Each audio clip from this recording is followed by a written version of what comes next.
Welcome, Inside Families. This is a guide for the 24-25 school year re registration process. I will go over all the steps that you need to be successful for a smooth transition for the next school year. Our agenda today is to go over the re registration process for the 24-25 school year via the K 12 app, OLS, and your other options, as well as learn ways that you can connect as a learning coach to not only Insight but other LCs. Before we go over the instructional portion of these slides, I wanted to let you guys know that the re-registration period has started. It is a requirement for each student that is enrolled. There's multiple ways to complete the task. I will go over each one of those, and then how to enroll a new student will also be covered. There are three ways that you can re-register. One is using your computer and signing into the OLS, the K-12 app, or you can register by phone, chat, or text. Text you must have enabled with Insight. If you would wish to follow along through the process, you can go ahead and scan the QR code that you see in front of you. Scanning the QR code is going to take you to the OLS where you can sign in and begin the process and follow along with the slides. I'm going to cover the K-12 app and the differences in what you're going to expect from the OLS. So for the K-12 app, we are going to sign in. We're going to select our student. If we have multiple students, we're going to be doing this multiple times. We're going to go down the menu till we see the tab that says re-registration.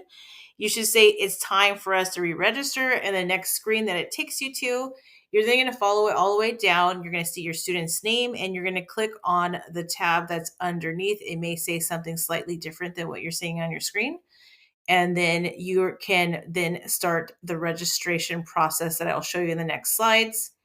If you have a new student that you're going to be enrolling for the following year, this little plus button that you see that I'm circling will be what you do to click or add them so that you can register multiple students at once. So, like the K-12 app, the OLS has a very similar process, but just a different look. So, once you sign in, maybe through the QR code or you went directly to the login website, you're then going to see this menu. It may look different from this demo account, but on the left hand side, this menu that's over here, you're going to start by going all the way to the bottom where it says re registration for fall. You're going to be clicking on that link to begin the registration process. So just like the K-12 app, it's going to have a similar look and feel with the added bonus over here on the side of the 800 number that you can call, the chat and the text if you need assistance. You're then going to find over here where it says it's time to register, just like you see in the K-12 app. You're going to scroll down, find your student.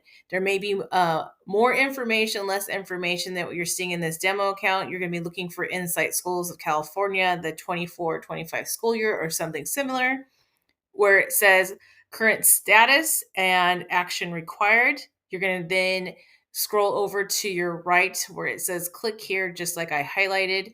Once you click here, you're going to start the process. And you will notice that you're going to have three options once you click into the process.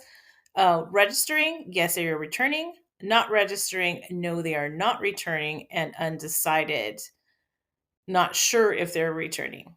You can edit your selection within the registration window. And just like we talked before in the K-12 app, there will be that new enrollment student. So again, that little plus sign will be able to enroll a new student as well as re-register your current student to save time. Once you hit click here, you're going to be moved on to the next screen. So in this process, you see a drop-down menu that I'm highlighting.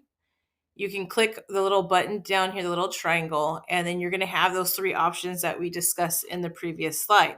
If you're at this time not ready to make that decision, you can click back to return to dashboard. This button is going to be important for the rest of the process. So just get familiar to where that location is. If you know now, you can then click submit and move on to the next stage if you are re-registering. If you're choosing not to return or you are undecided at this time, you do not have to do anything else. However, your student will be dropped at the end of the re-registration period. It's recommended that if you have an expected graduate or you are in the undecided, that you actually choose re-register, not only to hold a spot, but for any unexpected situations that might happen, and in any repeated messages via text or calls that you may experience. If you have chosen to re register, there's going to be three steps that you're going to do from this point. The first step is address validation.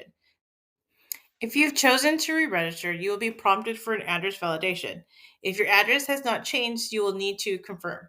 If your address has changed, you will be prompted to follow steps to change your address. Once you finish the address validation, a re registration survey will appear on the dashboard. You may have to return to the dashboard to see, like that button I showed earlier. It will take approximately 10 minutes and ask you about 15 questions to help the registration process, and if you need any changes or need further assistance. Step 3 is the compliance items. Once you've completed the survey, you'll need to click on the Return to Dashboard button. You will see that the last step of registration will ask that you upload any required documents and give you the ability to check on the re registration process. What documents you need to upload for compliance will depend on your family and students' individual needs. Any questions or help with documents, reach out to your student's academic advisor or AA. For the second part of the agenda, we're going to discuss how learning coaches can connect with each other via the K 12 app, learning coach community, social media, and then again with contact information. The K 12 app is something that I highly recommend. It takes a few minutes to install, but what it does, it offers you the ability to not only keep tabs on your student, but to connect with other learning coaches. It's as simple as scanning this QR code that I have up above, downloading the K 12 app from either the Apple Store or Google Play. Then you're going to log in with your learning coach credentials, the same in your LC account that you guys have to get onto your OLS. You're going to click on a community, and then you can join the school community and also the K 12 national community. Having the K 12 app connects you to the learning coach community where you have options such as learning about news and upcoming events, meetings, help sessions, and more. Connect directly to staff like myself or sign up for new and upcoming events. And then also creating your own posts to ask questions or answer questions. Form an LC group or create an event on your own. Connect to Inside Social Media. We have Instagram, Facebook, and YouTube. Instagram and Facebook is where we post all of our important information from upcoming events, field trips, meetings, mental health series, lectures, and much, much more. If you miss any of these lectures and would like to view them, this is why following our YouTube page is important. Every single mental health lecture has been reposted and available on links for you to review at any time that you like. There was a lot of information that was covered today. So, whether it's questions about this help session or something unrelated, feel free to contact me via email vmackenzie at k12insightcalifornia.org or by phone, either call or text 341 205 0815. Have a good day.